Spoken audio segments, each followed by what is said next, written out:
guest today is a comedic genius. Her hilarious and often frank observations and views on the world will have even the toughest critic laughing. She has appeared on countless TV shows, from Hughesy We Have a Problem, Drunk History, was the host of the prestigious Oxfam Comedy Gala, appeared on Conan in the US, and even battled it out on Amazon's Last Comic Standing. The debut book, Acknowledgements, is out now. Please welcome the incredible Becky Lucas. Hello, Becky.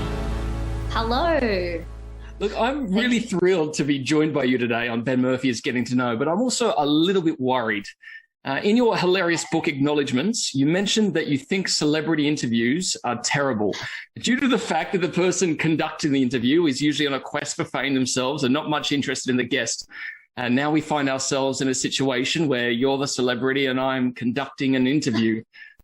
Well, I definitely am not a celebrity. I think my main point with that was that I often think there's this kind of ambivalence towards celebrity interviews now, and I think we always blame the person being interviewed because, you know, we're always like, oh, you know, they can't be bothered doing an interview well. But I actually think that, you know, we used to like interviews because the person that was conducting them was like genuinely a curious person, and they often had more choice about who they were going to interview. And so we would get quite a,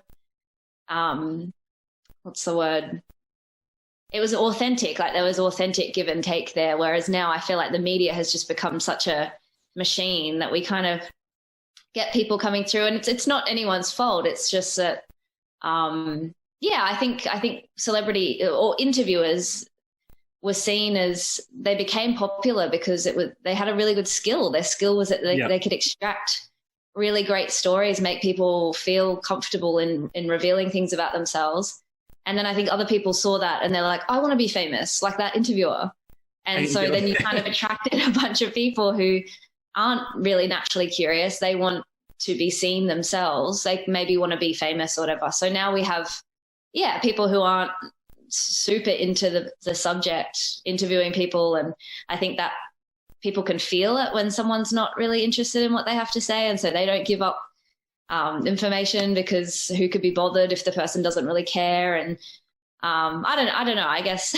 No, I totally agree with you, especially like if you look back on like interviews with Parkinson, and that Parkinson himself and those old school interviews didn't really have a personality themselves. They were kind of almost anonymous, and it was their guests that were the star of the show, and everything was about them, and they were quiet and they'd listen and just, you know, pipe in when they needed to. Yeah, I think listening has just become, and, you know, I'm guilty of it myself, but these conversations that we have, everyone wants to be the star. Like they want to be like, oh, that person asked the perfect question, or oh, look how good I am at asking questions. And, you know, really sometimes it's just listening and then asking a very basic question, but they're kind of, you know, really listening to the subject. And it's amazing how often you're in a conversation with someone and they're just not really picking up or listening to anything you're saying. It can be really exhausting, I think. Do you find that kind of happens in everyday conversations, even with your friends and family? I find everyone's sort of so focused on their end goal or what point of view they're trying to get across. They're not actually they're two separate conversations happening simultaneously. Yeah, just two intersecting monologues. And I mean, I'm guilty of it too. I'll be sort of focused on something and I'm talking to someone and I can feel myself just trying to get my point across, and I'm not listening to what they're saying in response. And I'm trying to get better at that because, like, conversations shouldn't be determined. Like you don't go into one deciding that this is what we're going to talk about. You bring things to the table, and then it's like you should follow. Yeah, I think it's important to follow the natural rhythm of a conversation as opposed to just trying to get your point across. But it can be hard. I think people, you know, are anxious and maybe they sometimes overly prepare for a conversation with someone, or they're worried. Across and people just want to be heard, and that's very natural and human. And I don't want to make anyone feel bad for it. It's just something I've kind of noticed. Well, with that said, have you ever done an interview with someone who's been so clearly focused on trying to get like a sound bite or a grab from you that they've asked you like either a really bizarre question that's completely left of field, or has there ever been a time when you're always thinking someone's going to ask about this and they never do? Yeah. I think some people have decided what they'd like me to say before I come into the interview. Like, I did an interview recently and the woman hadn't read the book, which is fine.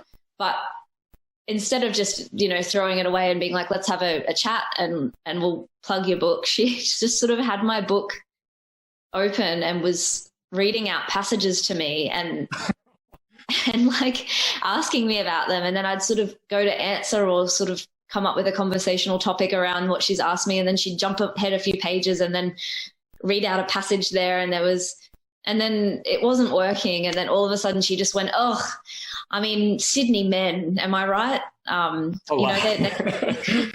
I'm like, oh, you want a topic, or you want me bitching about men, or you want this kind of Becky Lucas, like dating or some horror story about men. And that just wasn't really what I wanted to talk about. But that was, yeah, she had decided that's what would go well for her show. Do you think that's often the person doing the interview that feels like that? Or is it perhaps, especially like in commercial radio and things where they've got objectives and goals, and sometimes it's trying to balance being a good interviewer and chat to the guests, but also answer these people that don't know how to conduct interviews and just want ratings, and they're breathing down going, you must do this and you must do that. Yeah. Oh, yeah, I think it's definitely pressure. People also just lose... I think when you're working in a job like that, you forget what just regular people want to talk about or what they want to hear about.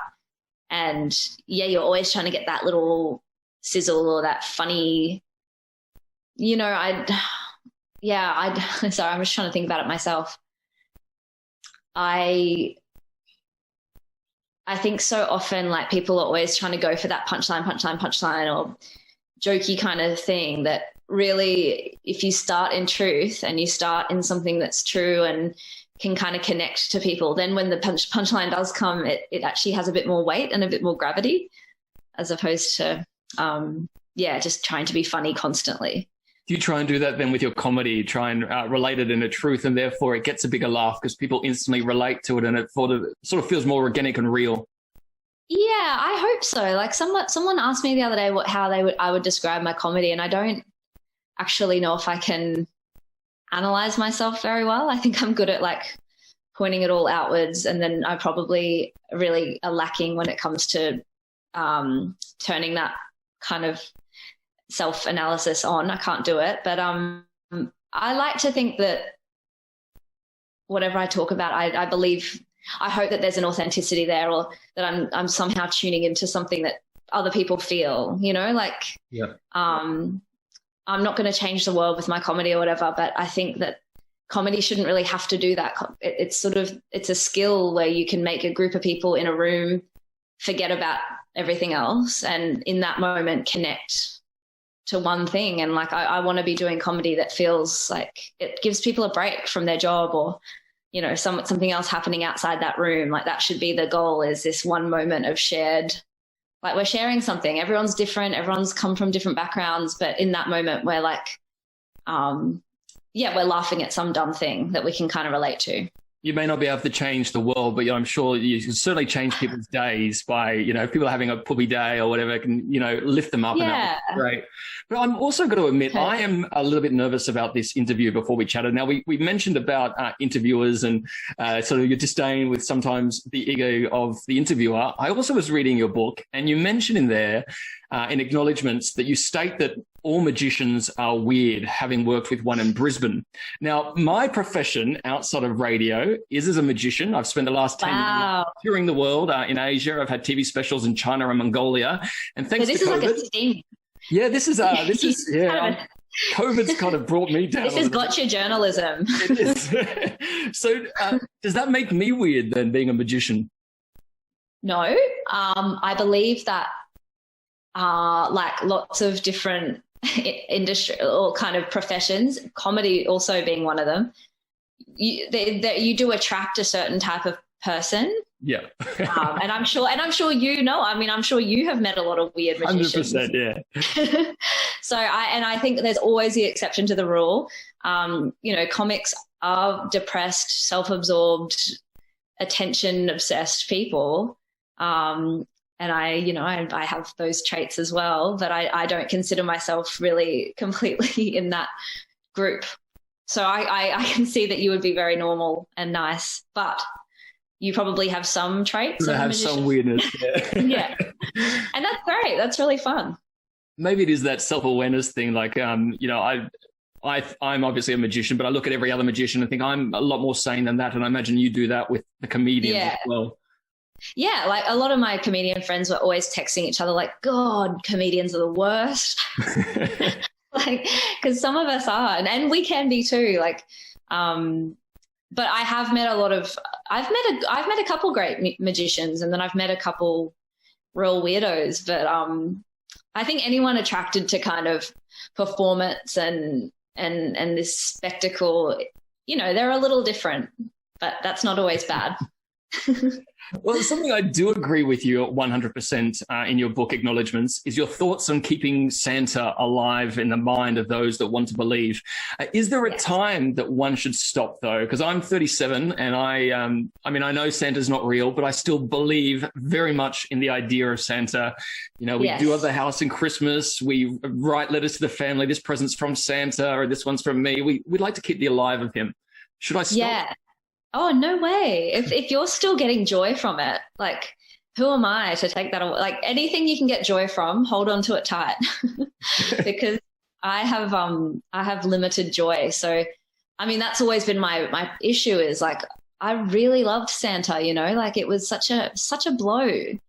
It was it was one of many blow. Like, I feel like when you start working in show business, it's only a matter of time before your heroes kind of start letting you down. Like, I've met so many people I looked up to, and then it's like, oh God, they just become insufferable. Yeah, pretty much. And it's sad, and I think that about everything. Like, now it's not, Harry Potter's been kind of ruined. Everyone's like, oh, J.K. Rowling's the worst, and Michael Jackson, and it's like all these things that like you grow up with and that you kind of are magical and pure and you love them. I think that's kind of the modern equivalent, is this having to reckon with that, and it just taints the joy a bit. And that's what's so sad with Santa. I was, when I found out he wasn't real, it was awful. With that, then, when you're saying you meet your heroes and sometimes they're not quite what you expect. I'm not giving you names. No, but like, is it possible to forgive people? Like, I'm a huge fan of Barry Humphries, and like love Dame Edna, but his words and that on trans community has been absolutely deplorable. So do we negate that and like forget about him forever? Or do we also realize that he's a grandfather, he's an 80-year-old man, and people of that age do say really stupid, hurtful things that they shouldn't be? I'm a huge believer in letting people say, exactly, he's an older man. He brought a lot of joy to people. It was, I think it's, I don't know. I mean, what does that mean if the future is that people can only say what the culture has deemed to be acceptable? Does that mean we're only ever going to accept art from people who are exactly like us? Does that mean, I'm sure there's Muslim artists that we love and that they're, the things that they think because of their faith or whatever aren't perfect, and all across, like, if we want inclusivity, that's also going to intersect with things that we've decided, are not okay. And so where do we draw the line there? And I don't want anyone to feel hurt. Like, I really want people to feel happy and accepted, but I don't think that we have to completely dismiss people who think differently to us, because ultimately, like, that's going to really segregate the world even more so. Like, we're already so in our own little bubbles and we write people off. And I mean, that's, I think, a more dangerous place to live in. I think the goal should be kind of striving to live with each other and live around each other. And yeah, the idea of kind of striking people from the record for certain things, it doesn't really sit well with me. would it be then better for us as consumers to maybe put the people that we love and idolize, maybe not on quite a high as pedestal as we do? Like some of these people are huge, and it's kind of our fault that are elevating these when they are just everyday people that are flawed, have their good days, their bad days, their moments of, not being with it and saying really awful things, but we all do that. Exactly. And I think if people can't be themselves, I don't know, you just don't want art to suddenly come from a like homogenized place where no one's saying how they feel. If they feel that if they're going to say something, they're going to get persecuted. I mean, it means people are sort of moving and acting in fear. And I don't think that's a good place. And yeah, I think we shouldn't put people on pedestals. It's like, I guess it's hard when you're younger. I think when you're young, you're so devoted. Like, when I was a fan of something when I was young, I was really worship. Yeah, it was really intense, and those feelings are so intense. I'm not quite like that now. Like, I can enjoy something. I'm certainly not going to like fall apart if they say something that I don't agree with, or I try and I think that's something we could all work on, is just being a little less, fanatical. But in saying that, it's hard because some people, that's all they have, and it becomes their whole world. And maybe that's in some way like a coping mechanism for them too. So I don't know what the answer is. I think I like to, I don't know. I guess we also seem to put so much responsibility on the individual. Like there's governments that are doing like horrible things. They use like, our Aboriginal people to use as a political tool. Like there's charities that all like there's people being defunded that like help trans kids and all this stuff. And that's where we should be focusing our anger. I think when we focus anger on individuals and treating celebrities like everything that they have to say is so important, I think the rage continues, and we need to focus on what actually makes a material difference in people's lives. As opposed to like Barry Humphries said this. It's like, well, cool. There's a million other things that like we've got a huge economic. Like one 85-year-old man said something awful. I mean, most 85-year-old men are saying something awful. Exactly, and most people say awful things, and I just think it becomes something we're distracted by, and there is a way for people to have better lives, and it's not going to come from canceling someone on Twitter. But that's my, I'm probably going to get cancelled for this anyway. So no, I can cut it out. At least let me I'll pre-defend myself. I might get cancelled too, because I stand up for some of these people, and working in queer radio, and that people are like, you can't have this opinion, and I think, well, I can. We all have said things that we regret or shouldn't have, and we shouldn't be completely judged on that one thing. If we do it again, yes, but you can make a mistake, I think. Yeah. Well, let's go back. But I also don't like it when. Sorry, you go. No, you go, please. I was just going to say, I mean, I don't want to belong to any group where it's like, you can't do this or you can't do that. It's sort of like whenever something's so fanatical or there's so many hard rules, I immediately want out of that club. Like that's not like, I don't want to be in a place where like some people who are so woke or whatever, they seem to, their morals, like they'll hound someone for days. And it's like, how is that a more moral place to live? Like this idea that they're chasing morality. It's like, I think our compass for morality is a little bit skewed, or I don't know. Anyway. You were saying you'd like to break away from things that have too many rules and you don't like to feel confined. Is that perhaps how you got into comedy? What the thing that led to that? Yeah, I just hate the idea of having to have the same day every day.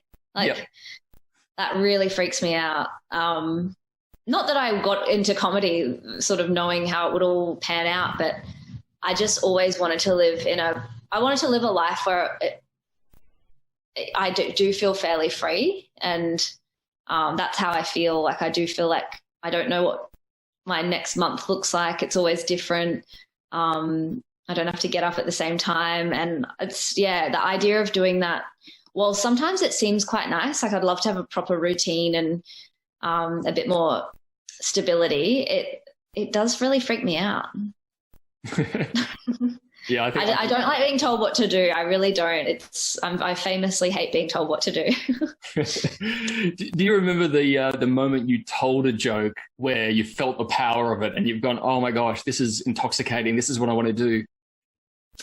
I mean, there's no happened organically over time. There was no sort of conscious moment. Yeah, there's always a great feeling when you write a new joke and you think it's really funny and you try it out and it just works perfectly the first time. That's a great feeling.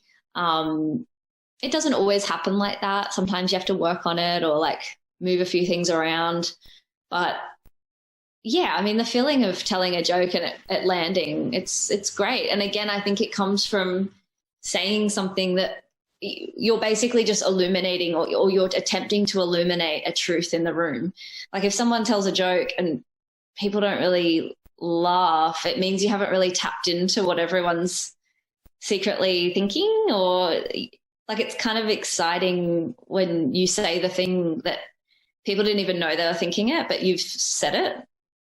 And they're just love not thinking they were going to, that type of thing? Is it? Yeah, like, you know, something will happen with a friend and you both notice something, but you don't know if it's worth bringing up. And then the other person brings it up and you're like, yes. Yes.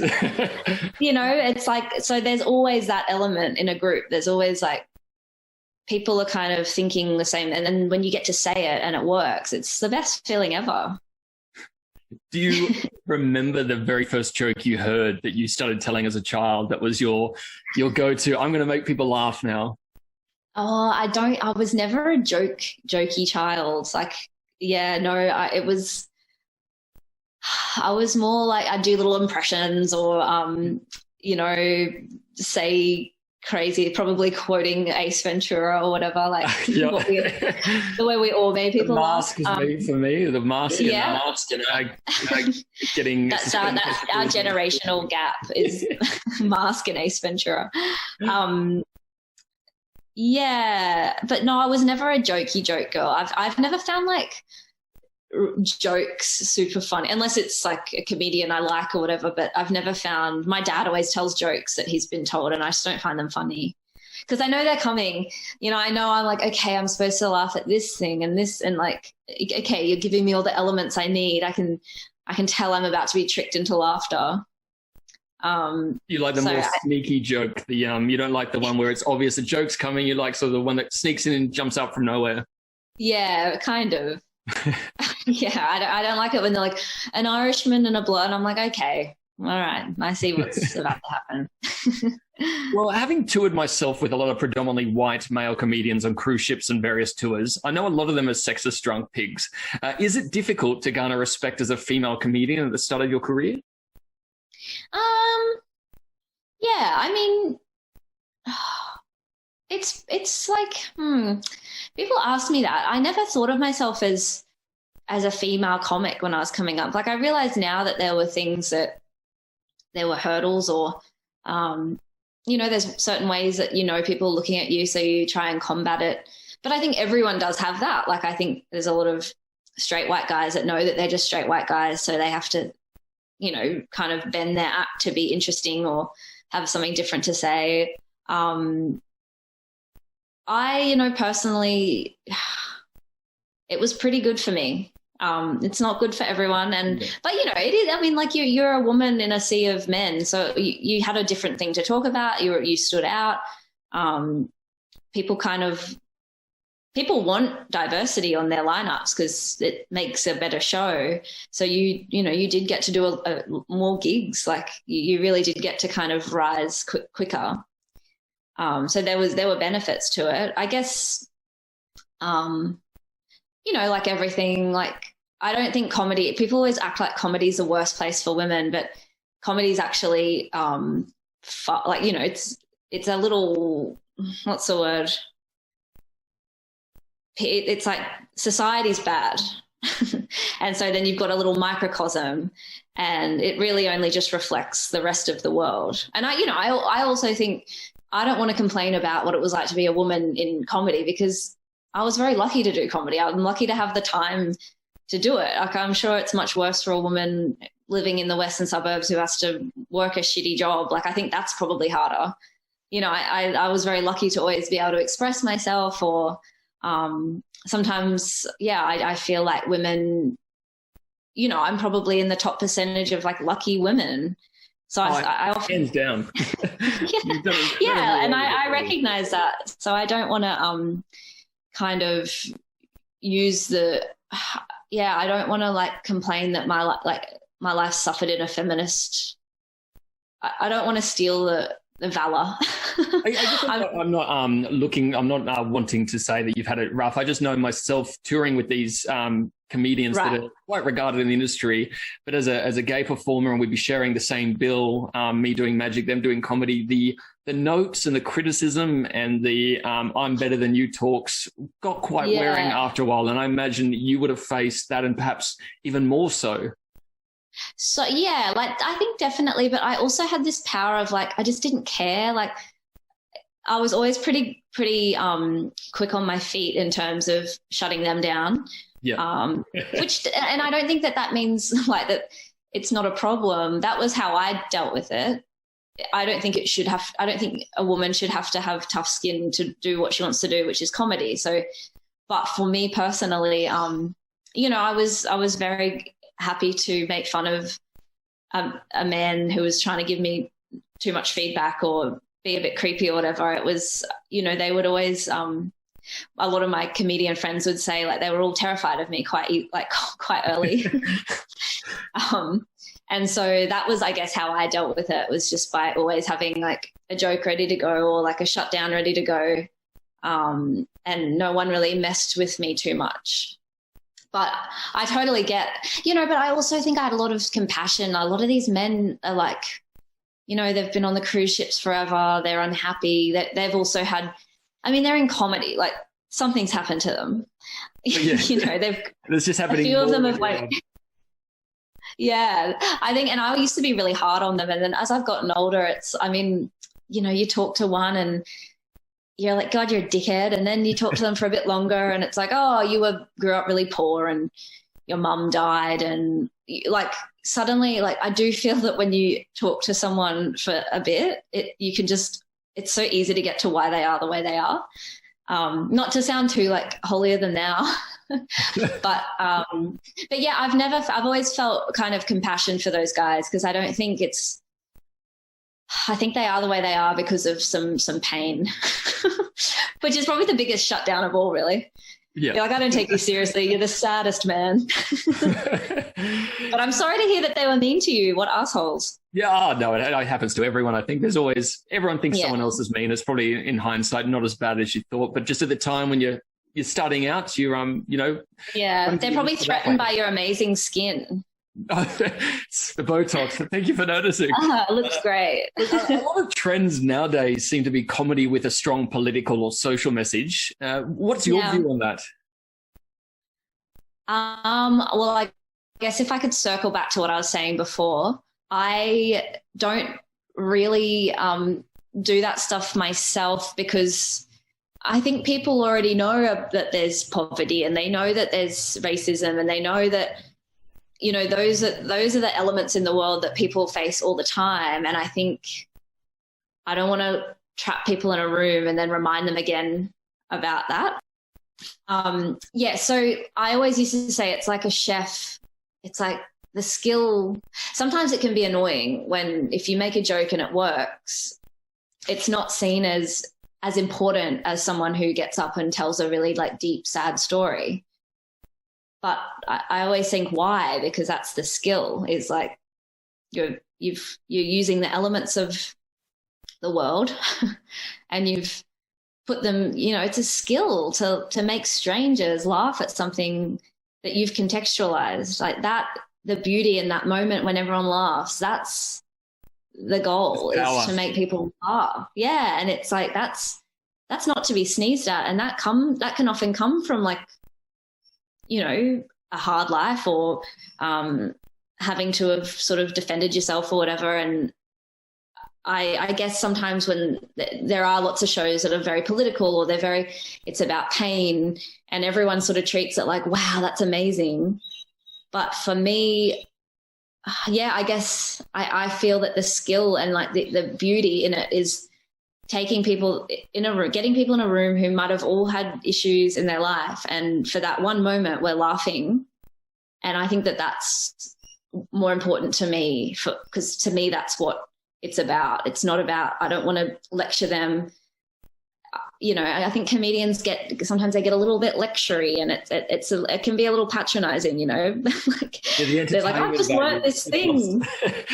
Yeah. And, you know, you don't know where people have come from or why they've come out. They might've, you know, yeah. Sometimes people just want to sit in a room and laugh. And that is kind of political too. And that it's like, we have more in common than we realize. And, that's how I go about it anyway. Okay. Well, yeah. That sound means it's time to play this or that. 1 minute will go on the clock, and you have to answer as many this or that questions as you can. Each question only has 2 answers you can choose from, hence this or that. Becky, Lucas, are you ready? Yes. Your time starts now. Pineapple, does it belong on a pizza, yes or no? No. Oh, ouch. Writing a book, therapeutic or soul-destroying? Therapeutic. Performing in a pub or on a theatre stage? Oh, a theatre stage. English comedians or US comedians?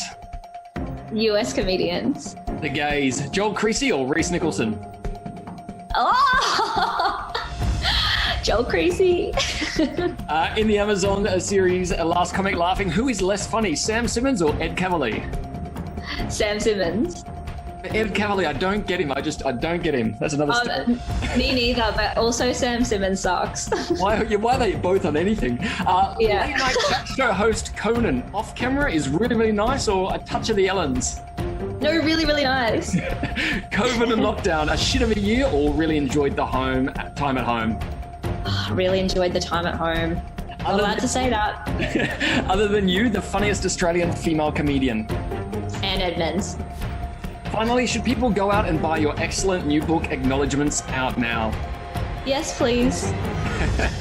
You can find out more on Becky, her tours, shows, and book on her socials at BeckyLucas_. The book is also available through audiobooks. Becky Lucas, it's been so much fun talking to you. I really, really appreciate it. Oh, you too, Ben. So nice to meet you. All the best, Becky. Awesome. Thanks so much.